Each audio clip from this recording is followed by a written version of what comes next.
The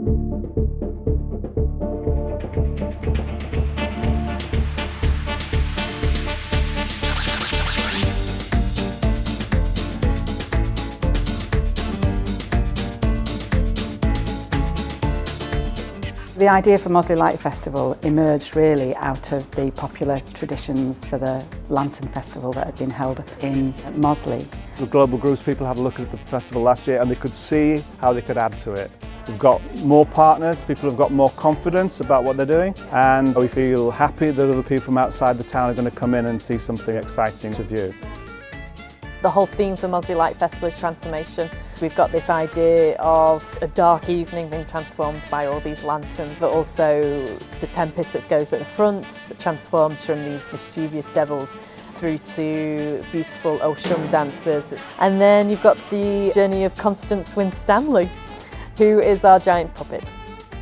At the beginning, it's all nature and bulbs and leaves, and she is a little girl. And then she goes into the industry section, and there's cotton buds and cogs, and she is an adult woman. And then she's an older woman, and we've got light bulbs that kind of represent new technologies, and she's much bigger, much grander, and that's Constance's journey. There are around 16 lead artists working on this. We've got all the commissions happening as well. People applied to create something specific for the Mossley Light Festival. Lots of different backgrounds, ideas. I mean, we've got so many different techniques happening. 这个我们做的主要是一个中国的传统瑞兽龙，它是瑞兽之首，我们用这个彩灯的形式来把它表现，主要就是这样。 This is the old woman. This is her skirt. She's going to be 4 metres high, I think, at least. I've done a lot of willow work before, but never made a giant structure that's moving. I don't feel like it just benefits me. I can take these skills back to my town and teach other young people, and obviously we're running a carnival in Mellor, so we need to learn a lot of this stuff for ourselves. We're not going to get 3 done in the time. So there's a woman called Iola Weir, and she's making the middle one. We found that the sort of wire and fabric look of things would fit better with the middle part of the story, which was the industrial age. So basically we've got a puppet on a centre pole and it's all rigged, so you control the hands with your hands, your feet control the legs, and it just built off one body. There's been a series of community workshops happening here. It was a slow start at the beginning. There weren't many families coming, and then I think as the words got out, they've got more and more popular. As you saw tonight, the place was full. I've come here today with my son Oliver. I've never really made anything like this before, so nice to do something different. And everyone seems to be looking forward to Thursday, which is nice because it's a bit of community spirit.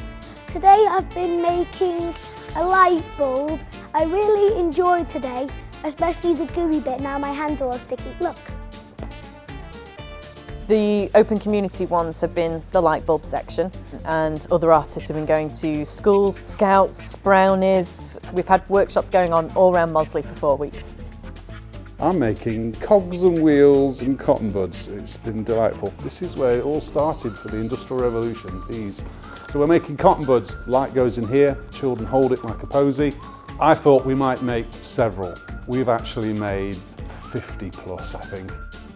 The first challenge we had was how to actually power these things, bearing in mind this is a mobile procession. We chose to use a rechargeable lithium battery, same technology as you get in your mobile phone. There is probably going to be 80 to 100 batteries. This is about the most ecologically friendly way to do it. Well, we've been working on the music for 4 weeks. The youth club, they're the more experienced of the group.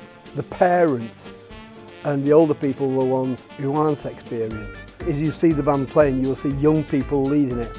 They're controlling things, they're in charge. Alongside the community participation and the artistic input, we've developed free training for people who want to learn about putting on an event, but also to listen to people who can offer inspiration by way of their own experience. I think light festivals are really exciting and people go and look at each other's and learn from each other. You know, given how difficult it is to do fireworks things and bonfire nights anymore because of health and safety, there are so many other ways that you can try and encourage families and communities to come together to explore something. I come to talks like this because people might get so excited that they say for themselves, why don't we do this? Why don't we build this again? I decided I wanted to come to the training days, A, because I do like to learn new things, but also because I wanted to support the work that the Vale are doing. Leon's been talking very vividly and honestly about how the story has come together and developed. So today it's brought lots of information together in a package and will help me be able to tell other people what that's about. Leon already had the idea of doing an exhibition at the station with the local artist Chris Cyprus. The original idea was to have activity maybe at Victoria Station, Piccadilly Station, but instead of doing little bits, the decision was made to really make Mossley amazing.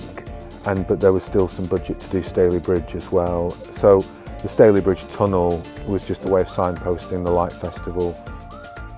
There was a comment on Facebook the other day about how the festival is bringing people together that wouldn't normally be together, and that comment summed it up. We've achieved what we wanted to achieve in terms of the community connections, but what we hope is that it's setting the seed so that people will now aspire to continue with this for potential years. I think Carnival's kind of unique in that way. It's not one person working in a studio by themselves. It means people coming together to make it happen.